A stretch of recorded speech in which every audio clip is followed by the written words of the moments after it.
Achieve कर रहे थे। ठीक, तो लीनियर डिफरेंशियल इक्वेशन में क्या होगा, जैसे हमारा डिफरेंशिएशन के आर्डर का हायर टू लोअर क्रम लिखा हो, क्लियर, तो उसको हम लोग कहेंगे कि लीनियर डिफरेंशियल इक्वेशन है, पहली बात इन जनरल। दूसरी चीज कि constant coefficient, linear differential equation with constant coefficient. तो कांस्टेंट कोफिशिएंट का मतलब है कि इनके जो गुणांक होंगे वो गुणांक क्या होंगे, कांस्टेंट होंगे। अगर कहीं क्वेश्चन आ रहा है कि वेरिएबल कोफिशिएंट, तो इनके जो गुणांक होंगे वो कैसे माने जाएंगे, वेरिएबल। जैसे यहाँ पे fx हो जाएगा, कुछ हो जाएगा कि x स्क्वायर हो गया, x क्यूब हो गया, x पावर n हो गया, तो कुछ भी इनके जगह पे हो जाएगा, क्लियर। तो दो तरीके, दो बातें हो गई, एक हो गया linear differential equation with constant coefficient, एक हो गया linear differential equation with variable coefficient. अब हमारा काम क्या हो रहा है, linear differential equation with constant coefficient, confirm. अब वो हम क्या करेंगे, d बाई डी एक्स जहां भी होगा उसको d मान लेंगे, ठीक है। d मानेंगे तो जैसे d का पावर n ये हो गया, इंटू में y रहेगा, तो सब में से y को बाहर कर दिए, तो ये हो गया a0d का पावर n, a1d का पावर n माइनस 1, डाटा ये हो गया y। अब इस पूरे को हम fd मान ले रहे हैं, यही जो पूरा है चूंकि d का फंक्शन है इसलिए इसको fd मान ले रहे हैं। अब fdy इक्वल्स टू fx हो गया। तो इस तरह का जब क्वेश्चन हमारे पास आ जाएगा तो इसका सॉल्यूशन जो बनेगा वो सॉल्यूशन बनेगा y इक्वल्स टू ये y equals to cf, cf माने कॉम्प्लीमेंट्री फंक्शन, ठीक, cf का मतलब होगा कॉम्प्लीमेंट्री फंक्शन, और ये pi का मतलब हो गया पार्टिकुलर इंटीग्रल। दो बात हम निकालेंगे और दोनों को ऐड कर देंगे तो सॉल्यूशन हो जाएगा। अब चर्चा करने जा रहे हैं हम कि cf कैसे निकालेंगे, कंफर्म। जैसे मान लीजिए मैंने एक क्वेश्चन यहाँ पे लिया, देखिए ये लीनियर डिफरेंशियल इक्वेशन हो गया, कांस्टेंट गुणांक दिख रहे हैं, तो linear differential equation with constant coefficient हो गया। अब हमने क्या किया, d बाई डी एक्स को d मान लिया, तो d cube y 3d square y तो y को बाहर किया, तो d cube minus 3d square plus 4, इसी को fd कहेंगे। इसी में जहां d है वहां m रख देंगे तो इसी को fm कहेंगे, माने ae का मतलब ऑक्सिलरी इक्वेशन। यानी मैं आपको समझा रहा था कि कॉम्प्लीमेंट्री फंक्शन कैसे आप कैलकुलेट करेंगे, तो उसके लिए आपको ae निकालना होगा। पहले क्या निकालना होगा, ae मतलब क्या हुआ, ऑक्सिलरी इक्वेशन, कंफर्म। और ये ae के लिए हमें क्या करना होगा, जहां पर d है वहां पर आप m रख सकते हैं, d में भी छोड़ सकते हैं, ठीक ना, बस रख देंगे 0 के बराबर कर देंगे, ठीक। अब हमने माना कि आपका fm 0 होने पर दो तीन वैल्यूज आ रही है, m1 आ रहा है, m2 आ रहा है, m3 आ रहा है, और भी चीजें आ रही हैं, क्लियर। तो अब ये थोड़ा सा अपना दिमाग लगाइएगा, कोई क्वेश्चन को जब हम 0 कर रहे हैं, दो तरीके की वैल्यू आ रही है, तो पहले बात की दो चीजें आ रही है, एक रियल रूट्स आएंगे, जब किसी क्वेश्चन को आप सॉल्व करेंगे तो रियल रूट्स आ सकते हैं, दूसरा इमेजिनरी आ सकते हैं, कॉम्प्लेक्स आ सकते हैं, उसको इमेजिनरी उसको कॉम्प्लेक्स कहते हैं, कंफर्म। तो पहले मैं मान रहा हूं कि हमारे पास अब इसमें पहला पार्ट, ठीक, if m1 m2 m3 dot dot all are real and distinct, बाबू अगर ये सभी जो पार्ट हमारे जो रूट्स आ रहे हैं इस fm के, ये सभी अलग अलग तो आए, ठीक ना, सभी रियल आए, पहली बात कि सभी रियल हो और सब अलग अलग हो, ठीक। तो उस कंडीशन में जो आप cf लिखेंगे ना, कॉम्प्लीमेंट्री फंक्शन बनाएंगे, तो वो एक कांस्टेंट ले लेंगे c1 और e के पावर में यही m1x लगा देंगे, m1x प्लस ऐसे ही c2 e का पावर m2x, ऐसे ही c3 e का पावर m3x, ऐसे ही जितना रहेगा सबको आप डाटा करके लिख देंगे, क्लियर। तो ये cf आ गया, ठीक है, cf के भी मैं बात कर रहा हूं, ठीक है, pi की नहीं बात कर रहा हूं। अब ऐसा भी हो सकता है ना कि हमारे पास दो रूट इक्वल आ जाए, m1 equals to m2 equals to m, ठीक। जैसे हो सकता है ना कि आपने कहा कि m माइनस 1 का होल स्क्वायर बराबर 0, तो m के दो मान इक्वल आ गए ना, 1 1, तो उस कंडीशन में क्या करेंगे, तो जब दो रूट इक्वल आ जाए, ठीक, तो उस कंडीशन में देखिए cf आप क्या लिखेंगे, बाकी सब अलग अलग रहे तो cf क्या लिखेंगे, आपके पास हो जाएगा, देखिएगा दो रूट इक्वल है तो c1 प्लस c2x, e का पावर जो इक्वल वाला आया है वो mx, अब बाकी आगे वाला जो अलग अलग है, अलग अलग की तरफ पुनः आप रखना चालू करेंगे, ये m3x dot dot so on जो कुछ भी रहेगा। समझ में आई बात? क्लियर हो रहे हैं सब लोग? फिर हो सकता है नहीं कि 3 रूट इक्वल आ जाए, ऐसा भी तो हो सकता है कि m1 equals to m2 equals to m3 equals to m, 3 root equal आ जाए।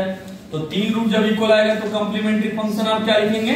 कंप्लीमेंट्री फंक्शन लिखेंगे यहाँ पर c1 plus c2x plus c3x square और e के पावर में mx प्लस c4 e के power m4x plus dot dot so on. बोलिए बनेगा ना? अब मान लीजिए अगर 4 हमारे पास इक्वल आएंगे तो क्या करेंगे? c1 plus c2x plus c3x square plus c4x cube, और फिर बाकी डॉट डॉट कर देंगे। समझ में बात आई? जो रहेगा अलग अलग लिख देंगे। कंफर्म हो रहे हैं? किसी को डाउट नहीं ना? तो ये तो तब बने बहू जब हमारे रियल हुए, रूट्स कैसे रहे? रियल रहे। अब हम आ रहे हैं जब हमारे रूट्स कॉम्प्लेक्स होंगे तो क्या करेंगे? ये एक केस आ गई जब हमारे रूट्स, ये केस फर्स्ट में हमने चला, केस फर्स्ट CF के लिए जहां पर हमारे रूट्स रियल हुए। अब हम चल रहे हैं कॉम्प्लेक्स रूट जब हमारे आएंगे, case second when roots are complex.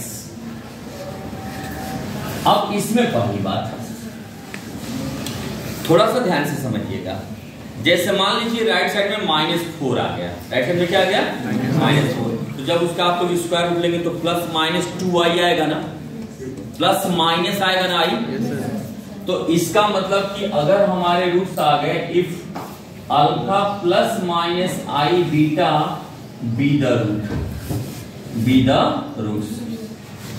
ठीक है, दो कॉम्प्लेक्स कंजुगेट प्लस माइनस आ रहा है ना। तो सपोज करिए आपका कहीं क्वाड्रेटिक इक्वेशन है तो श्रीधर चार्ट लगाएंगे ना। तो श्रीधर चार्ट का फॉर्मूला क्या होता है? -2 plus minus root over b square minus 4ac upon 2a। Clear? तो वो इसमें जब लगाएंगे तो हमारे पास प्लस माइनस तो आएगा ना, रूट से निकल के बाहर आ आएगा तभी ना उसको कॉम्प्लेक्स कहेंगे। क्लियर? तो इसका मतलब कि हमारा रूट ऐसे हो सकता है। तो जब हमारा रूट आएगा alpha plus minus i beta के फॉर्म का, तो हम क्या करेंगे यहाँ पर तब CF लिखेंगे कॉम्प्लीमेंट्री फंक्शन। देखिए ये जो अल्फा है ना रियल है, तो इसको अल्फा x ला देंगे। क्लियर? रियल वाले पार्ट के साथ x को अटैच करेंगे। कंफर्म?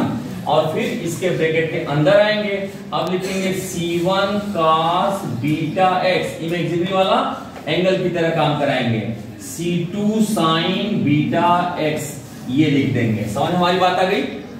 क्लियर हो रहे हैं? क्या करेंगे? रियल वाले पार्ट को अल्फा x कर देंगे और फिर अंदर करेंगे c1, और जो इमेजिनरी वाला आपके पास बीटा है उसको एंगल के साथ यूज करेंगे, c1 cos beta x c2 sin beta x। इसको दूसरे तरीके से भी लिख सकते हैं हम, e के पावर में alpha x c1 cos beta x plus c2, ये दोनों बातें एक ही हैं। फिर आइए यहां पर या r करके दो जगह मैंने लिख दिया, या आपके पास e के पावर अल्फा x और c2 या c1 यहाँ पे साइन बीटा खास लिखे थे ना, sign beta x plus c1 लिख सकते हैं। तीनों चीजें एक ही है। अब कहीं पर किसी बुक में आपके पास कोई दे देगा, किसी बुक में कुछ दे देगा, ठीक ना। अब कैसे एक है ये आपको समझा दें। ये देखिए, जैसे मान लीजिए मैं इसका ब्रैकेट तोड़ रहा हूं, ध्यान से समझिएगा। तो cos A माने cos beta x, cos B माने cos C2। कंफर्म? तो cos C2 भी कांस्टेंट है, C1 भी कांस्टेंट है, इसको मिला के कांस्टेंट हम दे सकते हैं ना। तो पहले आ गया, जल्दी बोलो। yes, फिर इसको दूसरा करते हैं, cos A cos B का करते हैं, तो cos A cos B minus sin A sin B ना। तो देखो sin बीटा x आ गया, और sin C2 भी तो उसमें कांस्टेंट है ना, इसके साथ मल्टीप्लाई कर देंगे तो भी कांस्टेंट है, तो यही ना आया। आया कि नहीं? ये भी वही चीज आएगा। साइन में करेंगे तो साइन है cos b, तो साइन ए वाला पार्ट मिल गया, और cos c1 इंटू c1 मिल के कांस्टेंट हो गया, तो ये कांस्टेंट यहां रख देंगे। कंफर्म? भाई c1 c2 कांस्टेंट है, फिक्स नहीं है, उसका मान a b c कुछ भी लिख सकते हैं। समझ हमारी बात आ गई? तो तीनों का मतलब एक है, कोई कहीं लिख दे तो आपको ये नहीं ध्यान रखिए वो लिखा गया तो ये गलत तो नहीं है, तीनों में से कोई भी आप लिख सकते हैं, स्वतंत्र है। कंफर्म? इतनी बातें सबको समझ में आ गई? अच्छा, अब यहां पर आपके पास नंबर 2 हो सकता है कि आपके पास दो रूट्स इक्वल हो जाए, alpha plus minus i beta, ये भी 2 बार आ जाए, if alpha plus minus i beta and are repeated 2 times. अब 2 टाइम्स की जगह पे समझा देंगे तो आप 3 टाइम्स या वगैरह वगैरह आप समझते रहिएगा। क्लियर? मैं 2 बार, हमारे कहने का मतलब नहीं हम कहते कि m1 बराबर m2 हो जाए। क्लियर? तो हो सकता है ना कि 2 बार ये इक्वल आ जाए, alpha plus minus i beta 2 बार आ जाए, अलग अलग आएगा तो जैसे मान लीजिए कि एक कॉम्प्लेक्स आया, दूसरा ऐसे ही आया, तो इसके आगे आप जोड़ देंगे ना, जैसे एक आगे 2 प्लस 3 आई, 2 प्लस माइनस 3 आई, तो उसके लिए आपने लिख लिया, फिर प्लस करके अगर कहीं 4 माइनस 5 आई आ गया तो उसके लिए अलग लिख लेंगे। लेकिन ऐसा भी तो हो सकता है कि कॉम्प्लेक्स 2 बार रिपीट कर जाए, जैसे यहाँ पे रियल के रूट रिपीट कर रहे थे ना, वैसे ही तो कॉम्प्लेक्स के भी रूट रिपीट कर सकते हैं। तो अगर हमारे पास ऐसा हुआ कि कॉम्प्लेक्स के रूट रिपीट कर जाए, क्लियर, तो तब हम क्या करेंगे, तब हमारा जो CF बनेगा वो बनेगा e के पावर में अल्फा x एक ही रखेंगे, ठीक ना। ब्रैकेट में जब आएंगे तो C1 plus C2x into cos beta x, अब प्लस हम चलेंगे C3 प्लस C4x और साइन बीटा x, ये हो जाएगा। क्लियर? समझ में आ गया? जल्दी बोलिए। अच्छा, और अगर मान लीजिए मुझे इस तरीके से लिखना हो तो इसको कैसे लिखें? ये हो जाएगा e के पावर में alpha x, C1 plus C2x, C1 plus C2x और cos beta x plus C3 plus x C4। समझ में बात आई कि नहीं है? ऐसी साइन में अगर लिखना होगा तो क्या लिखेंगे? e के पावर में अल्फा x और C1 प्लस C2x और यहां साइन लगा देंगे, sign beta x plus C3 plus x C4। समझ में आया? ये बात समझ में आ गई? ठीक। एक और रूट आपका बचा हुआ है, वो रूट क्या है? केस थर्ड, अगर अल्फा ठीक प्लस माइनस आई ना हो, रूट में बीटा हो। ध्यान से समझिएगा, देखिए हर पार्ट में अलग अलग चीज मैं आपको दे रहा हूं, ठीक। यहां पर आपके पास alpha plus minus i beta था और यहां पे अल्फा प्लस माइनस केवल रूट में बीटा है, न कि वहां पर आई है। समझ रहे हैं? तो इसको करने के लिए जो CF आप बनाएंगे, ये CF हो जाएगा e के पावर अल्फा x और C1 cos hyperbolic beta x root beta x plus I sine hyperbolic beta x, root नहीं लगाएंगे, बीटा x करेंगे, बीटा x। समझ में आया? जल्दी बोलिए। इतनी बातें एकदम आप लोग क्लियर हैं? तो अभी आगे जब इसको आप लोग लिख लीजिए तो तब आगे इस पे प्रॉब्लम करा रहे हैं।